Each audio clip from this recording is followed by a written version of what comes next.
अस्सलाम वालेकुम dear students, आप देख रहे हैं सैदली एकेडमी और आज की इस वीडियो के अंदर हम हेमिकोडेट्स का जिक्र करने वाले हैं कि हेमिकोडेट्स किसको कहा जाता है। हेमिकोडेट्स उन जानवर को कहा जाता है जिनके अंदर आधा नोटोकोड मौजूद होता है। असल में ये जो है ये वाम के जैसे होते हैं। आमतौर पर अगर आप तस्वीरों में देखेंगे तो ये आपको वाम के जैसे नजर आएंगे। और दूसरी बात ये होती है कि इनके अंदर नोटोकोड जो है वो कंप्लीट मौजूद नहीं होता। नोटोकोड का मतलब होता है, नोटोकोड एक ऐसा चीज़ है जो कि हमारे एम्ब्रियोनिक स्टेज में मौजूद होता है और फिर वो कन्वर्ट हो जाता है वर्टिब्रल कॉलम के अंदर। तो नोटोकोड जो है सपोर्टिंग स्ट्रक्चर है जो कि इनके अंदर बस प्रोबोसिस जो स्ट्रक्चर है वहाँ पर मौजूद होता है। तो इनके बारे में बात करें तो लिखा हुआ है हेमिकोडेट्स आर एक्सक्लूसिवली मैरीन। ये सिर्फ और सिर्फ समंदर में पाए जाते हैं। अब ये किस तरह से हो सकते हैं? सोलेंट्री आर कॉलोनियल, यानी कि ये जो है अकेले भी हो सकते हैं और कॉलोनी बनाकर भी रह सकते हैं। अब यहाँ पर मोस्टली ट्यूबिकोलस लिखा हुआ है। ट्यूबिकोलस का मतलब होता है कि ये एक ट्यूब बना करके काफ़ी सारे इनमें साथ भी रह सकते हैं। मजीद लिखा हुआ है their body is soft fragile vermiform unsegmented bioelectric symmetrical triploblastic coelomate and deuterostome. Soft fragile यानी कि सॉफ्ट है, नाजुक है। उसके अलावा सेगमेंट्स मौजूद नहीं होती, बायोलेट्रिक सिमेट्रिकल होती है, ट्रिप्लोब्लास्टिक यानी 3 लेयर्स वाली होती है, सीलोमेट्स होती है यानी सीलोम होगा, ड्यूस्ट्रोस्टोम यानी कि इनके अंदर जो है वो माउथ जो है पहले नहीं बल्कि एनस पहले डेवलप होता है। और एक और चीज़ लिखी हुई है वर्मी फॉरम। वर्मी फॉरम का मतलब होता है कि कीड़े की तरह की होती है, वाम की फार्म की होती है। उसके अलावा reproduction is mainly sexual, sexual reproduction इसके अंदर होती है। सेक्स इज यूजली सेपरेट, जो मेल फीमेल होगी वो अलग होंगे।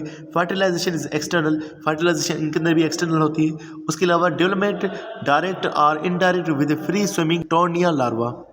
तो ये डायरेक्टली हेमिकोडेट जो है अपनी असल शक्ल में भी आ सकते हैं या फिर ये जो है वो लार्वे की सूरत भी इख्तियार कर देते हैं और उनका जो लार्वा है वो टोनेरिया कहा जाता है।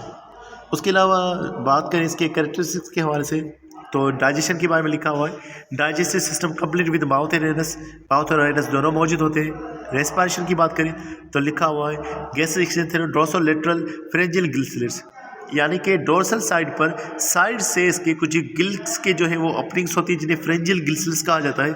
वहाँ से ये जो है सांस ले सकते हैं। ट्रांसपोर्ट की बात करें तो सिंपल होगी और उसके अलावा ओपन और वेल डेवलप्ड सर्कुलेटरी सिस्टम, इनके सर्कुलेटरी सिस्टम मौजूद है लेकिन वो ओपन टाइप सर्कुलेटरी सिस्टम है। एक्सक्रीशन का जिक्र करें तो लिखा हुआ है सिंगल ग्लोमेरुलस, और सिंगल ग्लोमेरुलस से मुराद है कि एक किडनी जैसा स्ट्रक्चर है जो कि प्रोबोसिस के अंदर मौजूद है। और इसका काम होगा कि नाइट्रोजनस वेस्ट जो इनके अंदर बनेगा, ऐसा वेस्ट जिसके अंदर नाइट्रोजन मौजूद होगा उसे रिमूव करने का ये काम कर रहा होगा, यानी कि फिल्ट्रेशन का काम कर रहा होगा ग्लोमेरुलस।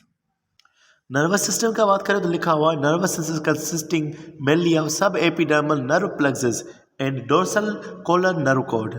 तो इनके अंदर जो नर्वस सिस्टम है वो दो चीज़ों पर डिपेंड कर रहा है, दो चीज़ों का बना हुआ है। एक तो हो गया सब एपिडर्मल नर्व प्लेक्सस। यहाँ सब एपिडर्मल नर्व प्लेक्सस का मतलब है कि उनकी एपिडर्मिस के नीचे जो है कुछ नर्व्स फाइबर्स जो हैं वो आपस में जुड़ करके एक स्ट्रक्चर बना देती हैं जिसको हम नर्व प्लेक्सस कह रहे हैं। और उनकी बॉडी के अंदर एक कॉलर नर्व कॉर्ड जो है वो फैला हुआ होता है, जैसे कि आप यहाँ इस तस्वीर में देख सकते हैं। तो उसके अलावा इनकी कॉमन एग्जाम्पल्स का यहाँ पर जिक्र है, जैसे कि लिखा हुआ है बेलेरोग्लोसिस और दूसरा है सेकोग्लोसिस। तो ये इनकी जो है दो एग्जाम्पल्स का यहाँ पर जिक्र है।